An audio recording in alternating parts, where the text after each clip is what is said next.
हाय, good evening. मैं Bhanu Pratap, motivation speaker and life coach. आज हम आपको बताते हैं कि हम अपने जीवन को कैसे उत्साह और खुशी के आनंदित होने के साथ अपने जीवन को और ज़्यादा बेहतर जी सकते हैं। आप हमेशा अपने अंदर की उथल-पुथल को महसूस कीजिए और सोचिए किन कारणों की वजह से कहीं न कहीं मेरे जीवन में निराशा, हतोत्साहित और कठिनता आ रही है। तो उन सब चीज़ों का एनालाइसिस यदि आप करेंगे तो आप देखिएगा कि बहुत सारी चीज़ें ऐसी हैं जिन चीज़ों पे हमारा कोई कंट्रोल नहीं था। उन कंट्रोल ना होने के कारण हमने अपने ऊपर लोड ले लिया। तो हमें 2 नियम बनाने हैं कि सबसे पहले हमें उन चीज़ों के बारे में नहीं सोचना है जो हमारे कंट्रोल से बाहर हैं। हमें उन चीज़ों पर कंट्रोल करना है जो हमारे कंट्रोल में हैं। जैसे हम अपने मेंटल स्टेट को कैसे स्थिर कर सकते हैं, कैसे हम अपने मानसिक पैटर्न को बदल सकते हैं, कैसे हम अपने सीखने की ललक को और बेहतर कर सकते हैं, कैसे हम जीवन के और प्रोत्साहित निर्णय ले सकते हैं, कैसे हम जीवन को और आशावान बना सकते हैं। जैसे यदि आपने बारिश अधिक हो रही तो आपने लोड ले लिया, आपके कपड़े इस्त्री नहीं हुए हैं आपने लोड ले लिए, खाना देर से बना आपने लोड ले लिया, ऑफिस की राजनीति आपको समझ नहीं आई आपने लोड ले लिया। तो बहुत सारी चीज़ें हैं जिसमें हम लोड ले लेते हैं। अब उन चीज़ों में लोड लेने की कोई आवश्यकता नहीं है। जैसे बारिश अधिक हो रही है या हवा तेज चल रही है, आंधी तेज चल रही, तो उसमें क्या प्रकृति की देन है।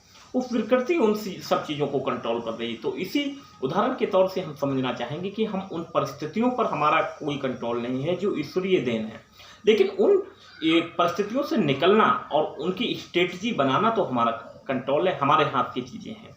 तो आप देखिए और इन सब स्ट्रेटजी के साथ यदि आप अपना एनालिसिस करेंगे, आप अपने दैनिक जीवन दिनचर्या को समझने का प्रयास करेंगे, तो आप यदि 1% भी हर दिन बेहतर होना चाहते हैं तो 63-65% आप इम्प्रूव हो जाएंगे।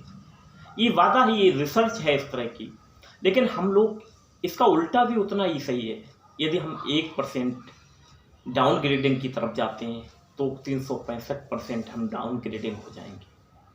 किसी ने बड़ी अच्छी बात कही है कि जो सीखता है वो जीतता है, क्योंकि हमारे जीवन का नियम ही वही है। जब जब हम सीखेंगे, जब जब हमारे मेंटल डिसीजन और भी बेहतर होंगे, हमारी बातचीत की कला बहुत बेहतर होगी, हमारा विकास निश्चित है। जब हम सीखना बंद कर देते हैं तो कहीं न कहीं हमारा मनोबल डाउन हो जाता है। हम उन परिस्थितियों से निकल नहीं पाते हैं जो हमारे जीवन में निकलना बहुत ज़्यादा बेहतर है। आज हम उन चीज़ों के लिए परेशान नहीं हैं जो हमारे पास हैं। आजकल हम उन चीज़ों के लिए परेशान हैं जो हमारे पास नहीं हैं। हमें उस परमपिता परमेश्वर का धन्यवाद करना चाहिए, ईश्वर का, जो चीज़ें हमारे पास हैं। आप अपने से कभी नीचे स्तर के लोगों के बारे में सोचिए, विचार कीजिए, देखिए कि उनका जनजीवन किस तरह से बीत रहा है।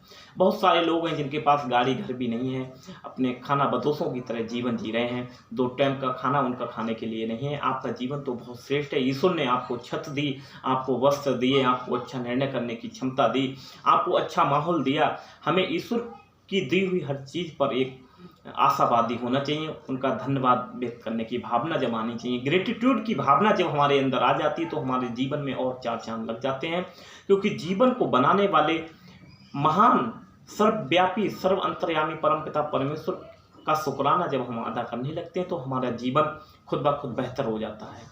आजकल हम जितनी एनर्जी छोटा सोचने में, दूसरों की आलोचना करने में, निंदा करने में लगाते हैं, यदि उतनी ही एनर्जी हम अपने पॉजिटिव लक्ष्यों और गोल में लगा दें तो शायद हमारा जीवन निश्चित रूप से बदल सकता है। मैंने बहुत सारे सेमिनार अटेंड किए, बहुत सारे स्पीकर्स, बहुत सारे लाइफ कोचेज की, उनमें और बहुत सारी बुक्स पढ़ी, उनमें सभी का निचोड़ यही है कि अपने अंदर की शक्तियों को उजागर कीजिए, अपने अंदर की पावर को पहचानिए, पावर ऑफ पोटेंशियल का इस्तेमाल कीजिए। फिर आप देखें कि आपका जीवन दिन ब दिन बेहतर होता चला रहा है। जब तक हम कोई निर्णय नहीं लेते हैं और जब तक हमारे अंदर की जिज्ञासा हमें और कुछ जानने के लिए प्रेरित नहीं करती है, तब तक हम अपने जीवन में कहीं न कहीं रुके हुए हैं। रुका हुआ जीवन ठीक उसी की तरह है जिस तरह पानी सड़ जाता है, खैरा पानी सड़ जाता है, बहता रहता निर्मल है।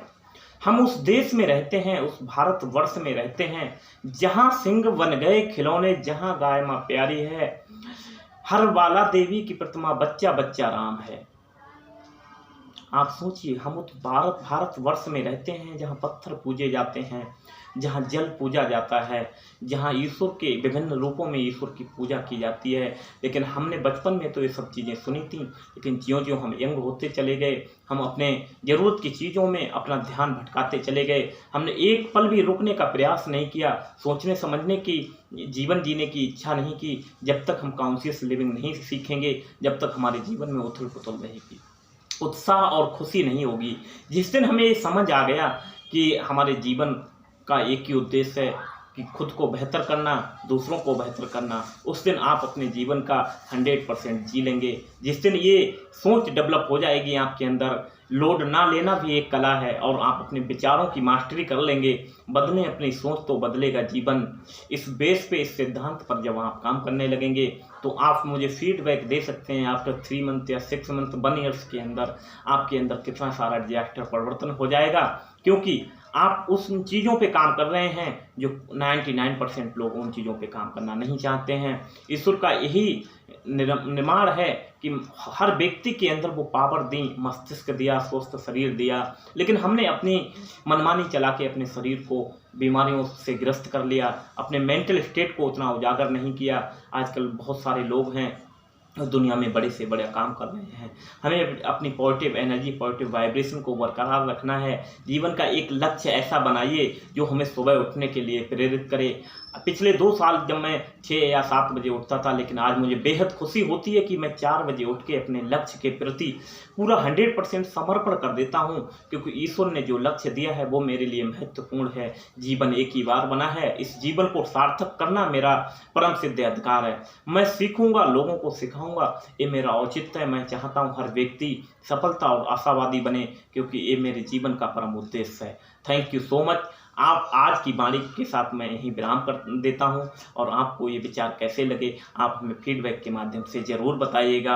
आपका शुभचिंतक, motivational speaker and life coach Bhanu Pratap Sharma.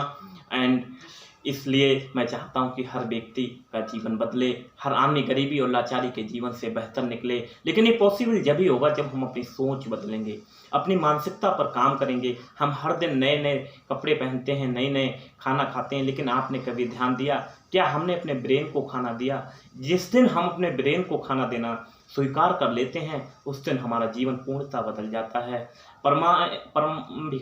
परमेश्वर का कभी उद्देश्य नहीं था कि इंसान गरीबी और लाचारी का जीवन दिए। उसका उद्देश्य था कि वो खुशी और से निर्वाह करे। इसीलिए उसने मस्तिष्क बनाया, उसको बॉडी दी, इतने सारे अंग दिए जो बिना निर्बाध गति से चल रहे हैं, उसको चलाने की कोई आवश्यकता नहीं है।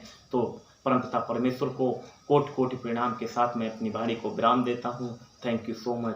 धन्यवाद, धन्यवाद, धन्यवाद की भावना जरूर रखिए अपने शुभचिंतकों के, अपने माता पिता के प्रति, क्योंकि जिन्होंने हमें जीवन दिया, हमें बहुत आगे बढ़ने के लिए विचार दिए। Thank you so much, thank you so much.